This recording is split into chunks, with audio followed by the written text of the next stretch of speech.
Au nom du Père et du Fils et du Saint-Esprit, ainsi soit-il. Monsieur l'abbé, bien cher fidèle, nous solennisons donc aujourd'hui la fête du Très Saint Sacrement, la fête de l'Eucharistie, par laquelle, dans le sang de notre Seigneur Jésus-Christ, se trouve scellée la nouvelle alliance de l'humanité avec le bon Dieu. La passion et la mort de notre Seigneur ont constitué un sacrifice parfait, auquel rien ne manque. Ce sacrifice par lequel nous avons été rachetés et sauvés. L'Eucharistie perpétue parmi nous cette passion et cette mort de Jésus-Christ. Elle nous permet de prendre part à ce sacrifice qui, si l'on y participe dignement, selon les termes de saint Paul, nous arrache à notre misère spirituelle, aux blessures du péché originel. L'Eucharistie, c'est la messe, mes bien chers frères, c'est le véritable sacrifice de la croix. On insiste beaucoup aujourd'hui dans les milieux catholiques fervents, dans les familles chrétiennes, sur la présence réelle de notre Seigneur sous le voile de l'hostie. Et c'est vrai qu'il faut le rappeler au monde, bien sûr, tant la foi et le respect ont diminué. Mais l'Eucharistie, c'est d'abord et avant tout la messe. C'est ce que rappelle le Concile de Trente et notre catéchisme, car c'est dans les rites eucharistiques de la messe que réside précisément le sacrifice de notre Seigneur. La présence réelle, quant à elle, est le résultat consécutif à ce grand acte sacrificiel accompli par notre Seigneur, souverain prêtre, sur l'autel. Malheureusement, bien chers frères, nous savons bien que depuis 60 ans maintenant, la nouvelle messe a oblitéré cet aspect de sacrifice propitiatoire, afin de plaire au monde, qui nie le péché, qui déifie l'homme, aussi aux protestants, qui nie cette notion de réparation nécessaire pour nos fautes. Alors nous voyons les fidèles, un peu frustrés, se rabattre sur ce qui reste lorsqu'une messe est célébrée validement, la présence réelle de Jésus-Christ sous les apparences de l'hostie. Mais il manque quelque chose, et c'est ce qui rend ce nouveau rite gravement défectueux, illégitime, c'est l'expression de la partie principale du sacrement de l'Eucharistie, qui est le sacrifice offert en réparation pour nos péchés, afin d'apaiser la justice divine, de la rendre propice. Oui, nous le voyons bien, nous le voyons que trop, depuis 60 ans, les églises sont désertées.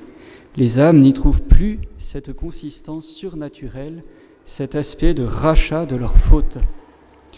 Nous ne pouvons que le déplorer, bien sûr, et garder comme une bouée de sauvetage la messe de toujours.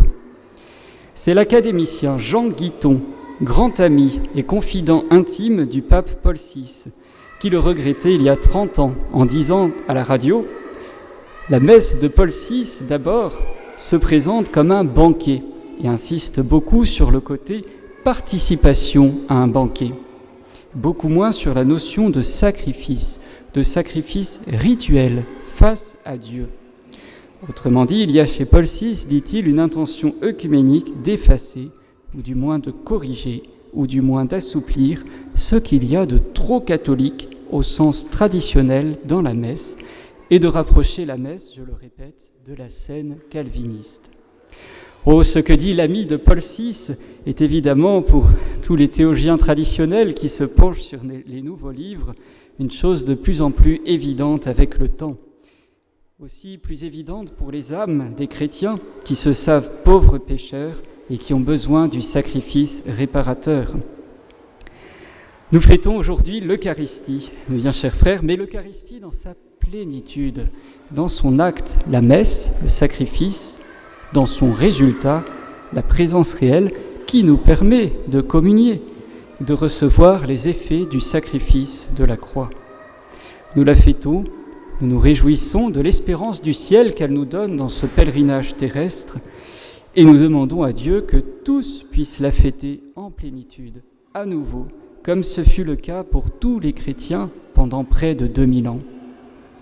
Oui, nous ne réclamons pas au ciel aujourd'hui une faveur spéciale, mais bel et bien ce à quoi tout baptisé catholique a un droit strict, que l'autorité a charge de lui donner, de perpétuer, de sauvegarder. Notre Seigneur a fondé l'Église pour l'Eucharistie, centre des 6 autres sacrements, pour que les âmes puissent être sauvées et nourries spirituellement. Et c'est la raison d'être de la Sainte Église. Il n'y en a pas d'autre. Faites cela en mémoire de moi, dit notre Seigneur à ses apôtres, c'est-à-dire continuer la Sainte Messe par le sacerdoce que je vous confère. C'est donc une seule et même hostie, un même prêtre avec un grand P, le grand prêtre, Jésus-Christ, qui s'offre maintenant par le ministère des prêtres. Après s'être offert lui-même, il y a 2000 ans sur la croix, seule la manière d'offrir diffère aujourd'hui. Elle est non sanglante cette fois-ci. Si notre Seigneur, avant de mourir le soir du Jeudi Saint, a institué cette Eucharistie, c'est donc pour que nous puissions nous relier au sacrifice du Calvaire, et cela par des rites bien sensibles, bien visibles, capables de nous communiquer les fruits. C'est en même temps un hommage d'adoration au bon Dieu, semblable à cet hommage sacré rendu par Jésus-Christ sur la croix, d'où les croix au-dessus de nos autels. Toute exaltation profane, tout aspect de festivité humaine, toute prosternation devant les poncifs modernes sont déplacés dans ce cadre sacré. La religion de notre Seigneur Jésus-Christ, seule vraie religion, est donc une religion visible, extérieure, mais en vue, ne l'oublions jamais, d'un effet intérieur, spirituel. Sinon, c'est une coquille vide. Cet effet spirituel, c'est celui de notre retour à Dieu dès ici-bas, maintenant, et plus encore après notre mort.